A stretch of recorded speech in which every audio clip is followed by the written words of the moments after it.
नमस्कार। आकाशवाणी जयपुर अजमेर से प्रस्तुत हैं प्रादेशिक समाचार।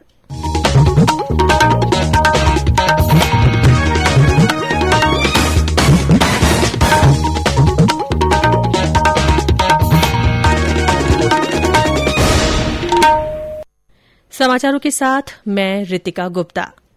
प्रदेश के 6 जिलों में जिला परिषद और पंचायत समिति सदस्यों के चुनाव के लिए तीसरे और अंतिम चरण में आज सुबह 10 बजे तक 13.64% मतदान हो चुका है। जयपुर जिले की आंधी, जमवारामगढ़, बस्सी, तूंगा, चाकसू, कोटखावदा, सांगानेर और विराटनगर पंचायत समिति में करीब 14% वोट डाले गए हैं। कुछ जगह मतदान धीमा चल रहा है, हालांकि कई केन्द्रों पर मतदाताओं की लंबी कतारें देखी जा रही हैं।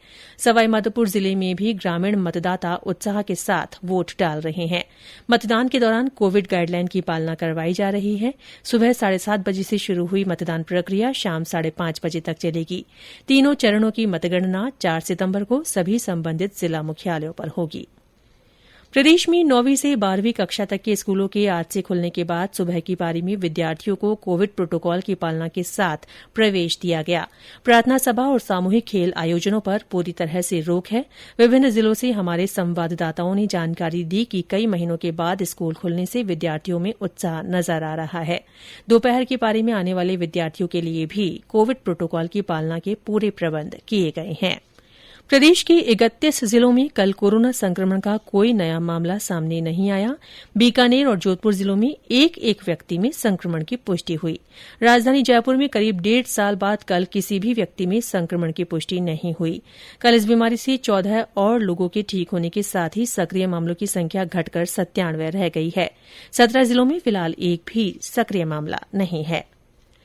राष्ट्रव्यापी टीकाकरण अभियान के तहत देश में अब तक 65 करोड़ से अधिक कोविड टीके लगाए जा चुके हैं। कल देश भर में दूसरी बार 1 करोड़ से ज्यादा टीके लगाए गए। सूचना और प्रसारण मंत्री अनुराग ठाकुर ने कोविड के रिकॉर्ड टीके लगाने की सराहना की है। एक ट्वीट में श्री ठाकुर ने कहा कि दैनिक आधार पर टीकाकरण कराने वालों की संख्या कई देशों की जनसंख्या से दुगुनी और तिगुनी है।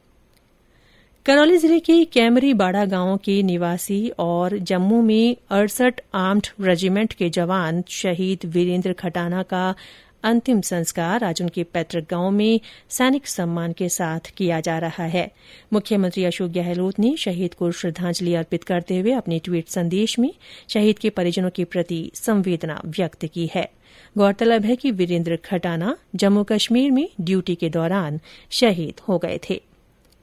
देश में इस साल अगस्त में यूनिफाइड पेमेंट्स इंटरफेस यूपीआई के माध्यम से 355 करोड़ डिजिटल लेन देन हुए हैं। National payments corporation of India से जारी आंकड़ों के अनुसार 6,39,000 करोड़ रुपए से अधिक के डिजिटल लेन देन हुए हैं। यूपीआई एक मोबाइल ऐप है जिसके माध्यम से बैंक खातों से लेन देन किया जा सकता है।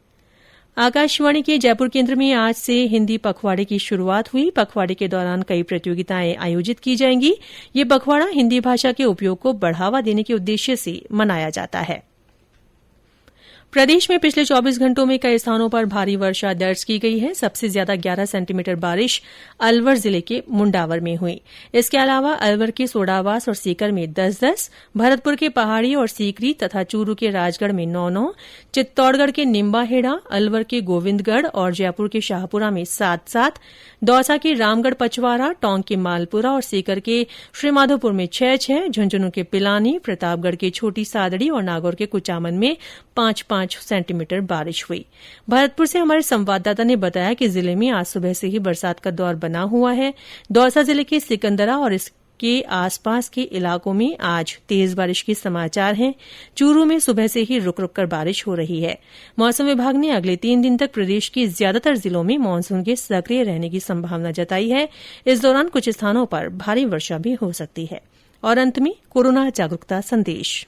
एक समय पर दोनों डोज नहीं है वैक्सीन कोई बोझ, दोनों डोज ही खुशियां लाए, चलो चलो वैक्सीन लगवाए।